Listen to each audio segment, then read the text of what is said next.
Is Lamar a top 5 quarterback is our poll question right now. Is he a top 5 quarterback right now?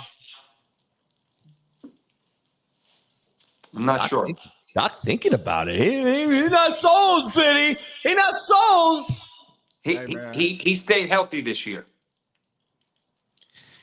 The question becomes, is he a force to be reckoned with on the field? Yes. Does he do it non-traditionally? Yes. Did he have all the chances in the world and blow them? Yeah. Why wasn't he running the ball? Why did OBJ have 4 catches for 34 yards in 2 playoff games after they just paid him $16 million for the season? Why did he try to fit the ball in between 3 defenders? Why did Mark Andrews only have 2 catches? Because he just got back. Even hit his under. He just got back. I don't care. He's been out all year. Doc, I love you, Doc. A guy who fucked his knee up is not about to come back and just get 10 catches like Kelsey did 100-something yards. That's just not realistic. He didn't get the ball, though, Smitty. He had 2 catches, bro. He broke his leg and his high ankle. He was surgically repaired, and he was cleared to return. Cleared don't mean I'm about to go out here and get 15 for 15. I've been injured before, and I didn't come back and just was myself. I'm sorry. That's just not realistic. It's the guy that has to throw him the ball, though. It wasn't him. He can't throw himself the ball. But you got to be open, too. Here's the problem. He has all offseason to heal now. What good are you healing now? I hear you.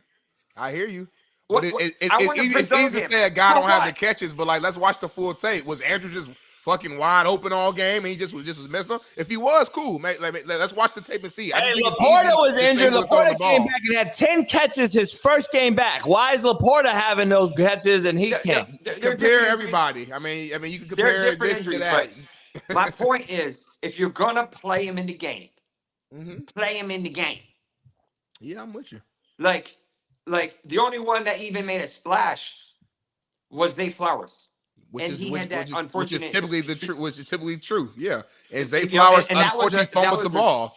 That was a good play on the DB. That was on him, but that was a good play, right? I mean, you just got to give it to him. That was a good play. And it was just unfortunate that he wasn't a foot farther, and that would have been a different situation. Different situation. Exactly. Can we stop right there? So we are in agreement that was a freakish play. Shout out to the Chiefs. Amazing play. But I can't put that play on Lamar. So all I'm saying is that is it. 9 times out of 10, that's a touchdown. Like if we just take that's 9.9 times out of 10, that's a touchdown. So my point is Lamar didn't have a great game. I came on the show and said he had like a C plus game, if that C game probably. But with all that being said, if Zay don't fumble this ball, we're having a whole nother conversation right now. I don't know what happens because that makes it 14-17, and I don't know how it happens. So let me paint you the script, which is the truth, and tell me how this game should have went differently. The Chiefs scored all their points in the first half. They did. And they came out hot. The Ravens shut down the Chiefs in the second half. Yeah. You gave Lamar an entire 2 quarters to do whatever he wanted to come back and win the game. Right. And he couldn't do it. The MVP, Doc, they say. He couldn't do it. It's not they say. He is MVP of the regular season. The playoffs have nothing to do with the MVP. That's the problem, too. We got to stop. We got to separate regular season and playoffs. It's 2 separate things. There's a Super Bowl MVP. There's a regular season MVP. Just because somebody did not win in the playoffs does not mean that takes away from what they did in the regular season. So the problem was he wasn't playing like an MVP. I agree. But he'll tell you that. And he'll tell you that. I tell you that. But to say this, to hesitate about the top 5, come on, y'all. All right. So here's my problem with him. Here's my problem with him. You need to design a perfect offense around him. He cannot. I mean, Greg Roman.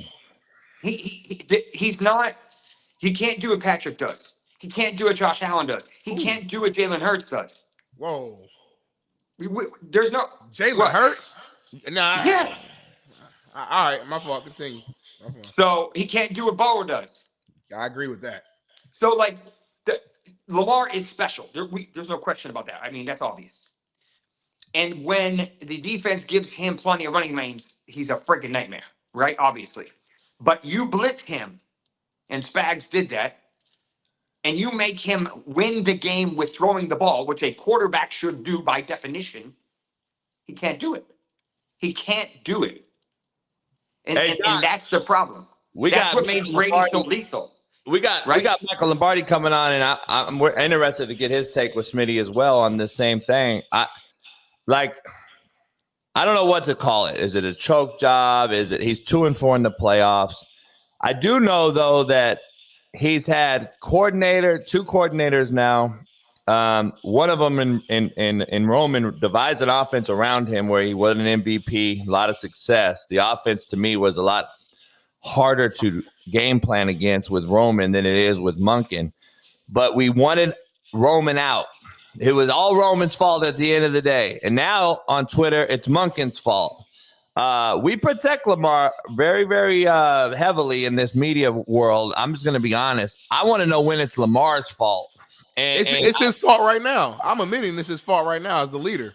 But I'm not going to ever blame just one person. But what I want to know is when is it going to be someone else's fault other than just the coach every single year? Like, it can't be the coach every year, Smitty, because guess what? Greg Roman took 2 teams to Super Bowls without Lamar Jackson. How many did he take with Lamar? 0. Right.